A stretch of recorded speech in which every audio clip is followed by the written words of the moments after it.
Greetings and great new day, fellow Inforians. My name is Stan Hill. I'm a senior account manager with Infor Public Sector. I've been with the company 7 years. I was originally born and raised in Chicago, Illinois, and I currently reside in Wheaton, Illinois, where I am broadcasting to you today. The content that I've prepared has been delivered originally on BAI Third Thursdays that occurred yesterday, June 17th, and it was to commemorate Juneteenth. And that's what this presentation that we're recording for the organization at Infor to share and to learn about Juneteenth, this important day in our American history. Now, as part of the Education Committee, we would like to thank Marvin Perkins, a special thanks to Marvin Perkins. He is the chairman of the Education Committee, and he has provided a tremendous amount of support and leadership and dedication in helping us to shape this idea and bring this message to you today. So without further ado, welcome to Juneteenth. Well, I can't remember much about it, but I remember this much. We all got up, all of them got up and went to the house. We went to the house to see old Marshall. Now, I thought old Marshall was dead, but he wasn't. He had been to the war and, he had come back, and all them people still around to see old Marshall again. But old Marshall didn't tell anyone we was free. He didn't tell. It was about 6 months after that. 6 months. We got the news on the 19th of June that we was all free, and that's why we celebrate that day. Colorful. We celebrate that day.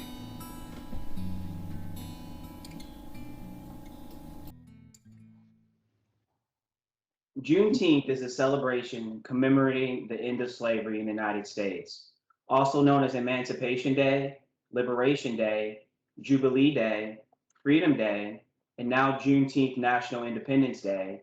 It occurs on June 19th and commemorates the day that the Union soldiers, led by Major General Gordon Granger, landed at Galveston, Texas, with news that the war had ended and that the enslaved blacks were now free.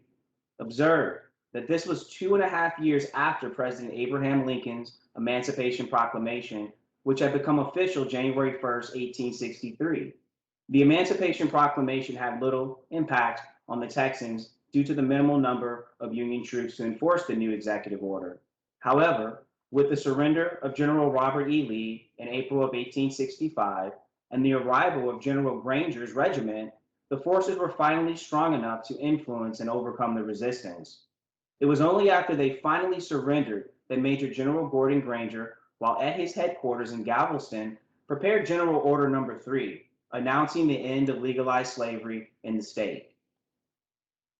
General Order No. 3 was based on the Emancipation Proclamation that President Abraham Lincoln, who had been assassinated the previous April, had issued on New Year's Day, 1863. One of General Granger's first order of business was to read the people of Texas General Order No. 3, which began most significantly with, "The people of Texas are informed that in accordance with the proclamation from the Executive of the United States, all slaves are free. This involves an absolute equality of rights and rights of property between former masters and slaves, and the connection heretofore existing between them becomes that between employer and free laborer." And so there came a date, June 19th, 1865, when the U.S. General arrived in Galveston and announced that the enslaved people were free. At the time, Galveston was the largest city in Texas and a port through which most of the cotton picked and processed in the state was shipped out to the world. Port cities are perfect vehicles for transmission of information to people of all degrees of literacy.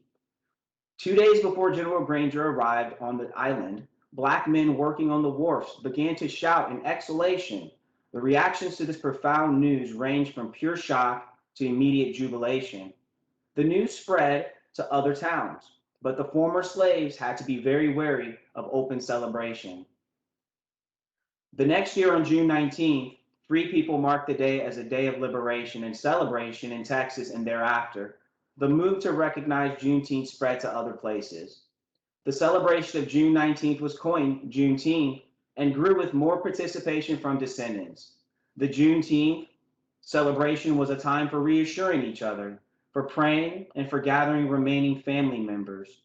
Food was central to the celebration, and barbecue was especially popular. In earlier days, the celebration included a prayer service, stories from former slaves, food, games, and dances. Watermelon, barbecue, and red lemonade will be consumed in high quantities. Traditional Juneteenth foods and drinks are red. Strawberry soda, red velvet cake, and big red soda. All are enjoyed as many people wear red. Juneteenth, 156 years later, celebrates African American freedom while encouraging self-development and respect for all cultures. Recognition of Juneteenth varies across the United States. It is a time for reflection and rejoicing. It is a time for assessment, self-improvement, and for planning the future. Its growing popularity signifies a level of respect, maturity, and dignity in America long overdue. On June 15, 2021, the Senate unanimously passed the Juneteenth National Independence Day Act, establishing Juneteenth as a federal holiday.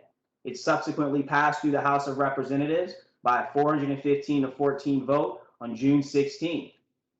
On June 17th, President Joe Biden signed into law a bill creating a federal holiday to commemorate Juneteenth. Juneteenth National Independence Day will become the 12th legal public holiday in the United States, and the first new one since Martin Luther King Jr. Day was signed into law in 1983 by then President Ronald Reagan. Juneteenth has now spread beyond the United States to other parts of the world, mostly U.S. military bases. However, it's celebrated in parts of the Caribbean, parts of Africa, and even in Russia. This is a celebration not just for African Americans, but for everyone. No one is free until everyone is free. As Dr. Martin Luther King would say, injustice anywhere is a threat to justice everywhere.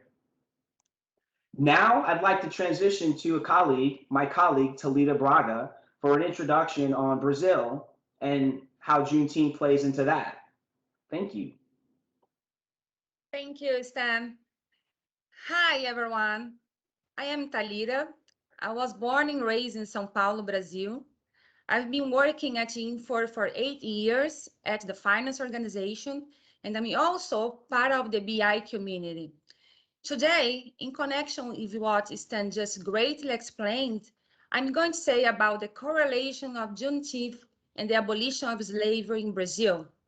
Juneteenth is celebrated in Brazil on May 13th, and even though it's not a holiday, it's a remarkable and meaningful date to remind us that just around 100 years back, the slavery was live.